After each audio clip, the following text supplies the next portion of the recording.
Bene data ndabaramukije amahoro ya Kristo Yesu nabane namwe mwese muri kumwe na Françoise Habonayo. Shimiye Imana kuko isubiye kunyemerera kongera kugaruka imbere yanyu kugira ngo dusangire ivyera vy'Imana. Imana ishimwe. Reka dusenge. Haleluya, uragahezagirwa mwami wacu Yesu Kristo. Turagushimiye, turagukengurukiye uyu mwanya mwiza uduhaye Yesu. Nuko ndakwinginga ngo uze ubane natwe mwami, ungirire neza unshoboze Kristo Yesu. Mpemu wawe mwiza andongore uzoba ukoze. Ndabigushimiye kubinkorera gutyo mu izina ryawe ryera Yesu, amen. Haleluya. Turirimbane indirimbo y'101 mu gitabo cy'igiswahili, nyimbo za wokovu. Mulinzi twauliza, Yesu yu aja lini? Asubuhi ya Sayuni ni karibu, tuambie.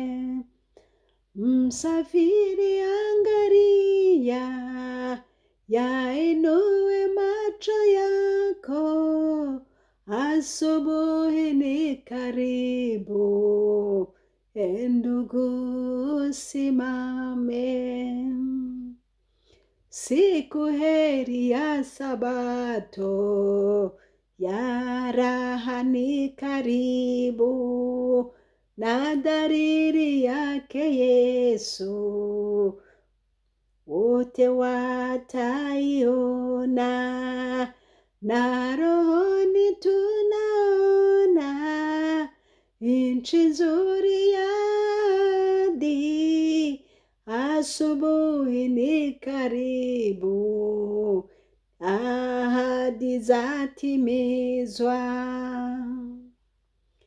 Katika Yerusalemu, mji mpya mbinguni, Yesu atatumiliki kwa pendo na amani. Baragumu litalia, nasi tutalisikia. Yesu yu karibu sana, kutukaribisha juu. Baragumu italia, nasi tutaisikia. Yesu yu karibu sana, kutukaribisha juu. Inzamba izovuga, natwe tuzoyumva. Yesu ari hafi cyane, kudukaribisha juu. Haleluya, amen. Imana ishimwe. Imana irakoze. Uyu muririmbyi yaravuze ngo yewe murinzi, yewe munyezamu, yewe mushibamyi, ngo turiko turakubaza ngo mbega ijoro ubona rigeze he? Nawe arababwira ati harageze. Ati harageze. Imana ishimwe. Uno munsi ngomba tuganire ku ijambo ry'Imana rivuga ngo ni bande bazokwinjira muri Yerusalemu musha, canke naho ni bande bazoduga ku musozi w'Uhoraho, ni bande bazemererwa kubana n'umwami Imana. Iryo jambo ngo ni bande, menga umuntu yovuga ngo ni naka na naka, akabadonda urutoki, akabadoma ku rutoki ngo ni naka na naka.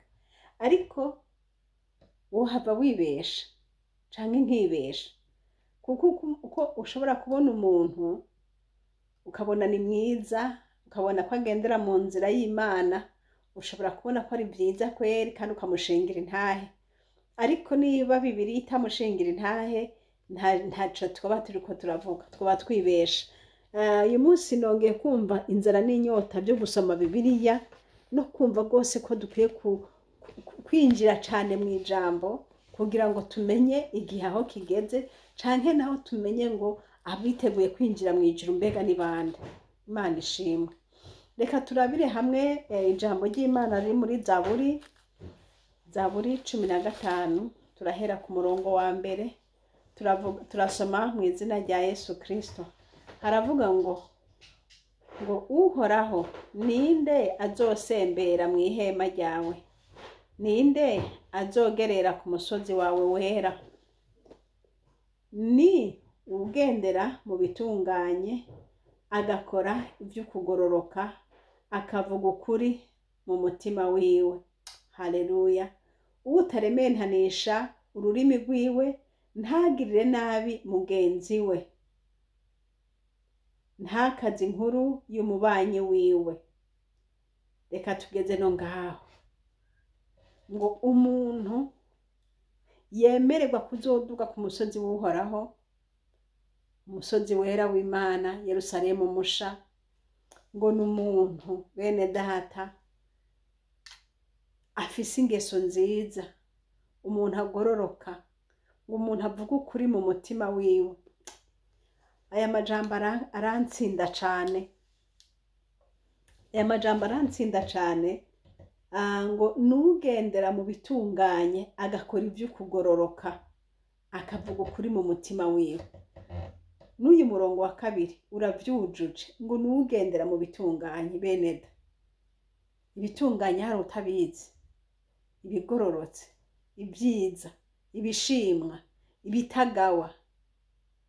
Umuntu nk'uyu kubikora ni kwiza. Hariho abantu benshi bazi gukora byiza, bazi gukora ibigororotse, bagafasha abantu, bagafasha abakene, bagafasha imfuvyi, bagafasha abari muri besoin, bagatabara mu buryo bwose. Abantu bafise imitima myiza barahari, ariko kuba ufise umutima mwiza ntibisobanura kwemererwa kwinjira muri Yerusalemu musha.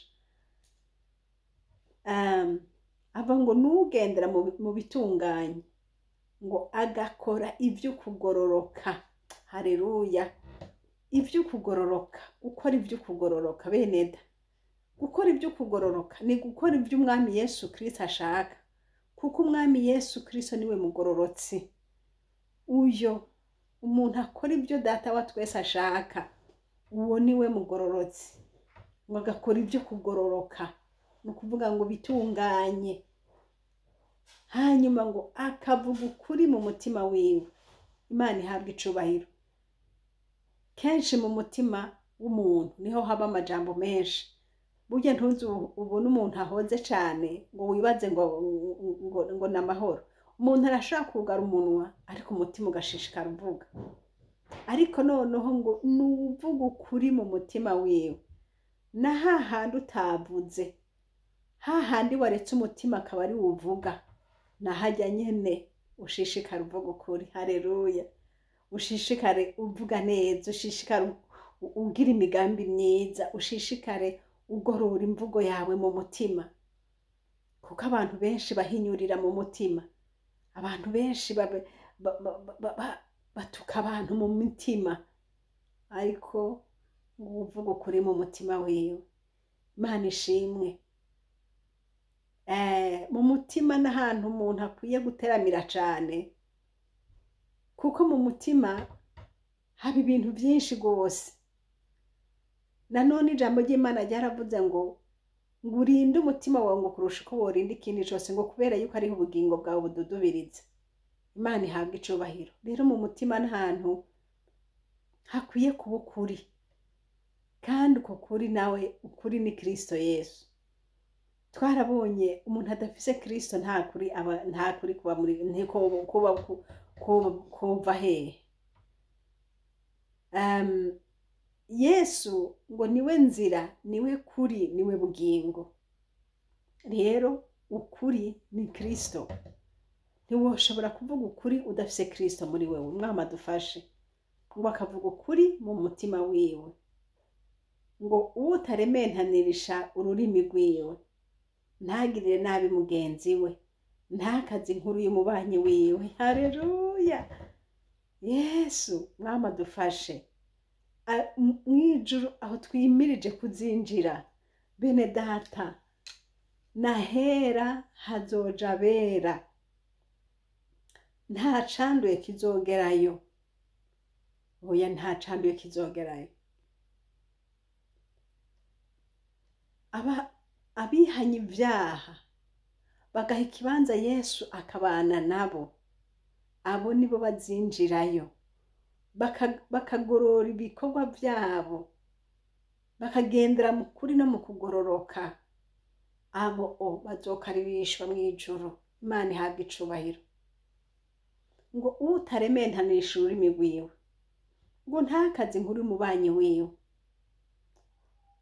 Imana idufashe ubwo tuvuga Yesu tuvugisha ururimi rwacu kandi tukwiye kubivuga bivuye mu mutima kandi si ibyo gusa naho turiko turatera izindi nkuru zisanzwe twiyubare ntidukore ntitugwe mu mutego tukazohava dusanga umwami Imana atubujije kwinjira umwami Yesu Kristo adufashe rero bene data umuntu ariko aja mw'ijuru uzomusangana ukwibara umuntu aje koja mw'ijuru ntapfa ivyo avuze oya uzomusanga ari umuntu afata ururimi rwiwe kandi akirinda cane akirinda mu vyo avuga akirinda no mu vyo akora ariko hanini ururimi ruratunanira ruratugora hari igihe uja hamwe n'umugenzi canke inshuti yawe magara ugasanga nyene urirekuye mu kuvuga cane ariko iyo ufise mpwemu yera arakubwira ati hajya ahantu wakosheje hajya ahantu warengeje ukabona kwihana rero bene data nshuti z'umusaraba nk'uko uyu muririmbyi abivuze ngo igihe cyo kuruhuka isabato y'Imana isabato y'abantu b'Imana igira ishike kuruhuka kw'abantu b'Imana kuregereje cane kuri hafi gose none witeguye utega mweneda suzuma urabe ingene witeguye subira urabiza buriya 15 uyigenderemwo wongere uyisome wongere uyirabe urabe ko atakikurega usanze hari kikurega wihane Imana ishimwe Mwami Yesu Kristo aracari ku ntebe y'imbabazi iyo umuntu amutakambiye aramwumva kandi akamutabara Imana ihabwa icubahiro data nta muntu n'umwe yaremeye kuzoja mu muriro ijambo ry'Imana ryaratubwiye ngo umuriro ngo wagenewe Satani n'abamarayika biwe Satani n'abamukurikira biwe mweneda ntuzohavuja mu muriro kandi atari we wagenewe we wagenewe kuzoja mw'ijuru kubana na Yesu none rero ntuhave usanga udashoboye kugendayo kubera yuko kutirinda kwawe hari abantu tumaze iminsi tuganira n'abantu bakavuga ngo yamara ngo Imana ngwezi byose ngo Imana ngo niyo ngo ihe umuntu kwihana ngo ubitemeye ngo ntiyihana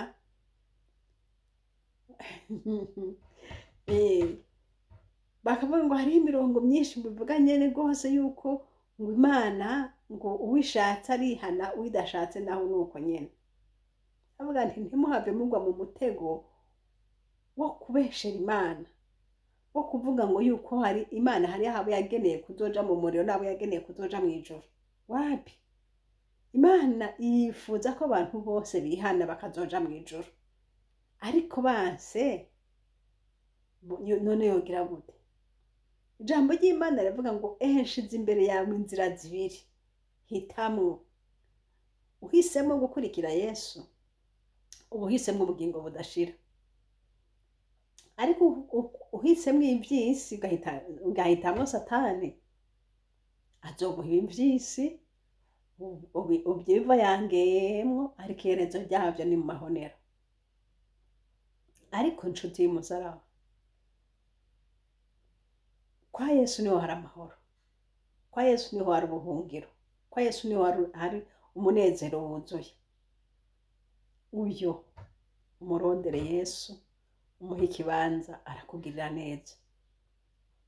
Uyu munsi numvise intahe y'umuntu yanezereye cane. Uno muntu yari yagerageje ngo yari yarakiriye agakiza akiri umwana, hanyuma rero aragwa. Amaze kugwa rero ngo aca agerageza kongera kugaruka mu nzira y'Imana. Hanyuma aragerageza mu nkomezi ziwe biranka, agasaba Imana ati none Mana ndakwinginze usubire ungarukane mu nzira yawe, ariko bikanka. Ngo akama ariko arasenga Imana ngo bimushobokere guheba inzoga, ngo akaziheba indwi ya mbere, indwi ya kabiri bikanka, ngo agasubira bikanka, ngo hama ngo umundi munsi ngo ararira rwose aratakamba atariko Mana none Mana nukuri jewe ndakwinginze usubire umunezero w'agakiza nka wa wundi nahorana ca gihe. Mana ndakwinginze naratakaje umunezero w'agakiza. Ariko naho nyene ntaco byamaze. Ariko yamaze kugomba rwose ko Imana yomuha agakiza, niho ngo mwijoro yaca arota ngo yumva umuntu ariko aramuririmbira. Hama rero ya ndirimbo arayumviriza, yumva iyo ndirimbo iramufashije. Mu nyuma iyo ndirimbo amaze kuyumva, ngo Imana iciramwibutsa ibyaha byiwe byose, aca yibuka ibyaha byiwe byose yakoze. Aca rero abona kuja kurondera umukozi w'Imana, arihana. Amaze kwihana rero niho na za nzoga zose n'inyota yose bica birahera. Bene data, uyu yari yagerageje, wewe yari yumva yuko umenga icaha n'inzoga. Burya icaha si inzoga gusa. Ushaka gusanga arico ubona kumenga nico kiri imbere, ariko kubesha n'icaha, ubusuma n'icaha, ubusambanyi n'icaha, n'ibindi byose, gutukana, kubesha byose. Kandi iyo umuntu ari mu byaha by'ukuri, ubuzima butagira Yesu, usanga butekeye ibyo byose, ibyo byaha byose biba bigerekerana. Rero iyo umuntu agombye kwihana, ntiwihana kimwe, wihana byose. Kuko kwihana inzoga gusa ntaco vyomara, nanone ntivyokunda, ibindi byose ubisigaranye ntivyoshoboka. Ubwo mubisubiramwo nyene, kuko umuzi w'icaha ukiri muri wewe. Rero uwo muntu Imana icamwereka n'ibyaha byiwe byose, aca aravyihana. Kumbe rero wewe yagomba guheba inzoga mugabo atihanye, yagomba ko inyota y'inzoga yohera atihanye. Nayo inyota y'inzoga ntihezwa n'ikindi, ihezwa n'amaraso ya Yesu Kristo, ihezwa n'ukwihana. Ukagenda ugapfuka mugasaba Imana imbabazi, amaraso ya Yesu, ukihana bya byaha byose, bigaca byose bikakuvirako rimwe. Imana ishimwe. Nyanezerewe iyo ntahe yanezereye. None nawe mwene data, amahoro yuzuye ari muri Yesu, kandi umunezero w'agakiza urawumva. Igihe agakiza kari muri wewe, umunezero w'agakiza urawumva. Kuko n'igihe wasubiye inyuma ata munezero w'agakiza ufise, nabyo nyine urabyumva. Rero muze turondere Yesu bigishoboka, muze turondere Yesu. Nta nkomezi zawe zogushoboza kwikura mu byaha, ntibishoboka. Mbese none ntubona ko wabigerageje? Mwari umuntu erega nuko tuvuga ngo hari ibyaha biboneka bikaza ingaruka yabyo ikaba mbi cyane, ikagaragarira abantu, ariko ibyaha byose ni bibi. Rero iyo umuntu agomba kugarukira Yesu, wirundurira muri Yesu wese, ukavuga uti Mwami Yesu Kristo, ndaje, ndaguhaye umutima wanje, Mwami wanje Yesu, unyuhagire ibyaha byanje byose. Ukihana uti ndihanye iki, ndihanye bwa busambanyi, ndihanye bwa bubeshi, ndihanye mwami Yesu mbabarira ikibi n'ibi kwa kundi kose ubizi, bakagusengera Yesu akabona ikibanza muri wewe. Haleluya. Kandi Yesu amaze kuza muri wowe uca wumva umunezero, kumva amahoro menshi. Yesu ni isoko y'amahoro. Yesu abahezagire bene data. Turabe yuko umunezero w'agakiza ukiri muri twebwe. Urabe yuko ukigendera mu bugororotsi. Urabe yuko ururimi rwawe ruvuga Imana, rugatazira Imana, rukavuga Yesu. Imana ishimwe. Dusuzume ingeso zacu, turabe ingene tubayeho, turabe ingene twambara, turabe ingene tuvuga, turabe ingene tubera umugisha abandi, ntitubere ibigwisha abandi. Hari abantu bakunda kuvuga ngo je narihanye, ngo yarihanye, mugabo iruhande yambaye impunzu zitagira uko zimeze, zigwisha abamubona bose, abahitana abamubona bari hafi n'abamubona bari kure. Bose aho uca hose kwibarabara ukagenda, abadayimoni b'ubusambanyi bakagenda baregerana inyuma yawe. Kubera iki? Kubera izo wambaye. Enda nimuza dukizwe neza beneda. Tuzobwirwe ngo twafashije benshi, ariko ntituzobwirwe ngo twagwishije benshi. Mwami Yesu Kristo adufashe. Turi mu rugendo, umuntu wese nasuzume ko yipanze neza. Suzuma, raba ko muhemu yera akiri muri wewe, ari muzima muri wewe. Imana ishimwe. Tumaze iminsi mu gikorane twagize igikorane, tugirirwa ubuntu n'Imana. Abakozi b'Imana baraza kutubwira ijambo ry'Imana, kandi ndabaramukije aho bari bariyumva. Imana ibamugisha. Baratwigishije ku by'amagufa yumye. Bene data, amagufa yumye ni ibintu byapfuye ubona ko bitagikira. Ibintu byawe byapfuye ubona ko bitagikira. Ariko hari inkuru nziza. Kwa Yesu ntagipfa ngo giherereye. Upfa kumubwira byose n'ibyapfuye arabizura. Haleluya. Ezekiel yavugiye ku magufa yumye. Ya magufa ashasubira kuja kw'inyama, asubira kuja kw'imitsi, asubira kuja ko basubira kuba abantu bazima. Yari mwiyerekwa. Byariko biravugwa ku bwoko bwa Isirayeli bwari bwaratatanye. Ati none bazosubira kwemerwa n'Imana kweri? Bazosubira ku bihanga ry'Imana? Birashoboka. Ariko amagufa yumye ashaka gusobanura byinshi. Kuri wewe ashaka gusobanura bya bindi byawe ubona ko bitagikira. Ariko kuri Imana byose birakunda. Haleluya. Data apfa kuba yavuze. Erega Ezekiel ntiyapfuye kwivugisha ngo mwamagufa mwe nimwegerane. Yavuze ati umva uko Uhoraho Imana avuze. Haleluya. Mwumva uko Uhoraho Umwami avuze. Reka turije ko gatonya muri uku ko kwitegurira kuza k'Umwami Yesu, no gusengera abacu, no gusengera ibyacu byapfuye byose birakunda, kuko ntitugomba kuzinjira mu bwami twenyene, tugomba kujana n'abacu. Ezekiel 37 ku murongo wa 5 haravuga ngo uku ni ku Mwami Uhoraho abarira aya magufa, atehengira nshira impwemu muri mwebwe, nuko muraba mazima. Imana ishimwe. Uku ni ku Mwami Uhoraho abarira amagufa. Si Ezekiel yabivuze nka Ezekiel, oya, n'Uhoraho Imana yabivuze. Yavuze mu izina ry'Uhoraho ati ngira nshiremwe impwemu yanje, muraba mazima. Mwa magufa mwe muraba mazima. Kandi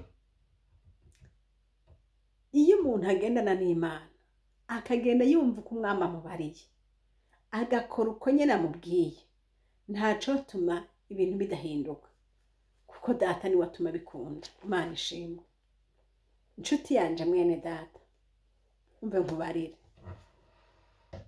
Ushobora kuba uri kurahendwa n'iyi si uko nyene uribibona. Ugwaruka rwinshi cyane ruko rurahendwa n'iyi si. hari ibintu byinshi cyane biriko birabahendesha amafaranga aho hanze. Mbega si ugwaruka gusa n'abantu bakuze bariko barirukira amafaranga mu buryo butari bwiza.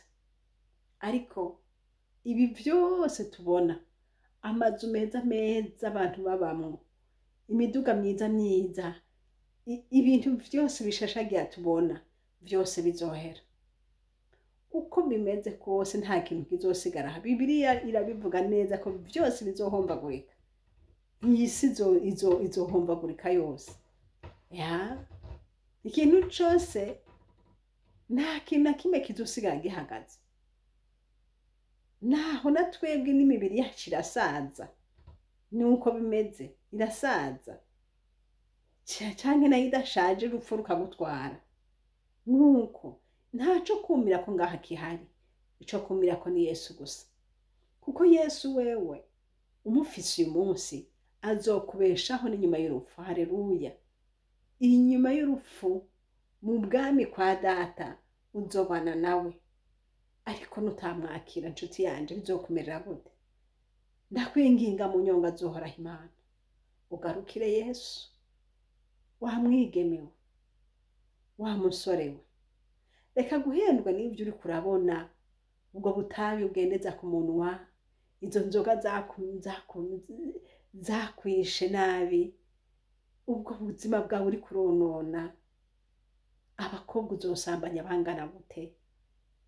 Mbese naho boguha abagore bashika sinzi boheza irari riri muri wewe, ntibishoboka. Hamagara Yesu agutabare. Uwo n'umudayimoni. Hamagara Yesu agutabare. Riri mu bugingo bwawe. Wewe uri uwo kubaka urugo no kubyara abana no kugira umuryango. Nturi uwo kurarana n'umukobwa wese ubonye. Hamagara Yesu agutabare, aguha ubuzima bufise iyo buja. Apana kugumuyerera ufata uri n'amafaranga uronse yose uyashwiragiza mu bamaraye. Bwira Yesu agutabare. Yesu aratabara. Abo mungana bararongoye bafise abana, bafise imiryango. Nawe ugumuzunguruka inyuma nebeki. Bwira Kristo Yesu akuruhure. Umwami ni waruhura. Imana ishimwe. Bene data, aba bapapa benshi bataye Imana, abagore benshi bataye Imana. Garukira Yesu niwe azi kubaka ibyapfuye bikongera bikaba bizima. Ubwo rugo rwawe ubona rwapfuye ruzongera rube ruzima, kuko Kristo ari kumwe nawe uzohagarara rube ruzima. Ariko niwashishikara kuba kure y'Imana bizokugendekera gute? Hari abandi babona umenga bafise byose, umenga bafise icyo kurya, bafise icyo kunywa, bafise bambara ibyo bashaka, nuko bakaca bumva umenga Imana ntibakikeneye. Ubwo n'ubuzimire burusha ubundi bwose. Kubona ngo ufise imodoka, ngo ufise inzu, ngo ufise ubwato, ngo ufise amavira, ngo ufise biriya na biriya, hanyuma ngo ucohebe Imana. Ubwo n'ubuzimire butagira uko bungana. Ibyo byose uko umuntu abifise, umuntu ashaka kuba bifise akarararaganya, amosozi akarara yuzuye igitanda kandi aba mu nzu nziza. Mubizi? Garukira Yesu. Yesu atari muri wewe nta buzima uzogira. Yesu atari muri wewe n'ibyo ufise uzokwamana inyota nkaho umenga nta na kimwe ufise. Uzokwambara ariko ntuzobegwa, kuko umutima utanyugwa, ubugwaye ingwara yo kutanyugwa nyene. Rero bene data, ndabahamagarira Kristo Yesu abambwe. Yesu muzane mu byawe, Yesu muzane mu nzu yawe, Yesu muzane abari wakubakira, Yesu muzane umwishimire buri mwanya, Yesu muzane umusenge, umukundisha abana bawe, umukundishe aho ushika hose, umukundisha abawe, kugira ngo Yesu bikunde abari we barongora. Imana ishimwe. Mbega mvuge ngo iki? Ndiko ndavuga ngo ubuzima butagira Yesu nta buzima. ubuzima wataye akagere Yesu ukamuta akagere ukamutera akagere, umwami arihangana, ariko nabonye ukwihangana kw'Imana nako kugira iherezo. Ntihangana igihe cose, oya, arakwihanganira akakureka, akagutuma ku ijambo ryiwe rikagushikako, akaraba ingene uri bureyagise, akagutuma kuyu, akagutuma kuriya, mu nzira zimwe no mu zindi, ariko umunsi azoshangashika akavuga ati uyu muntu rero ndabona ko yamara amaje kuntera akagere, umunsi azihagurukira ntuzomukira, kandi uzogaruka kurondera Imana hariho ibindi byinshi watakaje. Garukira Imana bikiri vyiza, garukira uhoraho Imana, ca bugufi uvuga uti Imana ndasabye imbabazi, naraguteye akagere mu mutima. Erega data arasomeye mu mutima, arasoma mu mutima, arasoma mu mutima. Iyo umuntu avuga ngo nta Mana nkeneye, iyo umuntu avuga ngo nta mwanya mfise wo kuja gusenga, akagira umwanya wo kuja mu bindi, ariko umwanya wo gusenga akaba ngo ntawafise, harya byose no gutera akagera Imana, kandi Imana iba yabibonye. Data dutabare, duce bugufi turondera Imana. Rondera Imana, ntuyirondere ngo nuko ushonje, yirondera uhaze, yirondera uhaze, yirondera ufise ivyo urya, uvyiyime, usenge, uje imbere y'Imana, wisonzeshe, ufise ivyo urya, ureke guteka, usenge. Birashoboka. Rondera Imana. Jambo ry'Imana ryaravuze ngo mumurondere akiri hafi, ngo mumurondere bigishoboka ko abonwa. Bisobanurwa ko hari igihe abantu bazorondera Imana bitagikunda, vyararenganye, bitagishoboka. Aho ni ryari? Ntitubizi ngo hazoba habaye biki, ariko ijambo ry'Imana riravuga yuko ngo hazogira igihe abantu bazogira inyota, bakagira inzara n'inyota, atari ivy'ivyo kurya, ngo ariko ariyo byo kumva ijambo ry'Imana. Birababaje kubona umuntu agira inzara n'inyota yo kumva ijambo ry'Imana ntarironke, ariko ngo ico gihe kizogera. Ariko ubu ko bitaragera, ntiworondera Imana. Rondera Imana, ja mu ngoro y'Imana, genda usengane na bene data, musangire ijambo ry'Imana, mufatanye. Umwami Yesu Kristo azokumva. Imana nibahezagire bene data, kwari gukeburana gusa, tuvuga tuti turondera uhoraho bigishoboka ko abona, tumwambaza akiri hafi. Imana nibahezagire. Umuntu wese uko umerewe kose, Yesu niwe solution y'ubugingo bwawe, niwe nyishu, niwe nyishu. Ugomba kuroranirwa, rondera Imana, genda urondera umwami Yesu, bwira Yesu, pfuka amashira amavi hasi, mubarira, ugurura umutima wawe, Yesu arakumva. Imana ishimwe. Ego, reka tugarukire ngaha, kwari ukwibukanya gusa ngo turabe, dusuzume, turabe ko dufise ibikwiriye, kuko mu mwanya inzamba ishobora kuvuga. Hamwe udafise ibikwiriye, niba utatunganije ubugingo, byoba bikugoye. Byoba bikugoye. Ariko uyu munsi ucumviye imburi, mwene data, hindukirira Imana. Nshuti yanje, mwene data, hindukirira Imana. Wewe wirirwa uragomba guhindura ingeso, bikanka, erega ntibishoboka nyene. Umuntu aja guhindura ingeso kubwiwe ngo bikunde, ca bugufi wihane, wihane, wihane, niho bikunda. Yesu muhamagara aze. Naye handi kuvuga ngo ndabihevye, ngo ngomba guheba, ngo je kweri ngo ngomba guheba ubusambanyi, ngo sinzosubira. Izo nguvu zawe nizo zotuma udasubira? Ntibishoboka. Izo nguvu zawe, izo nyene zikirimwo kameremere yawe, zikirimwo kameremere y'ivyaha, urigumya uyu munsi, ariko ejo bizokunanira. Kubera iki? Kubera yuko ubuzima butarimo Yesu, ntaco buri kurakora. Hamagara Yesu, ni wihane, hanyuma urabe ko Yesu akatagutabara. ariko abantu benshi bagomba guheba ibintu mu nguvu zabo. Oyaye, umwami Yesu abahezagire. Reka dushime. Urakoze Mana kubwira ijambo ngo ninde azohagarara ku musozi wawe wera? Ninde? Ngo n'umuntu agenda atunganye, haleluya, ngo agendera mu bugororotsi. Mwami Yesu ngo avuge ukuri mu mutima wiwe.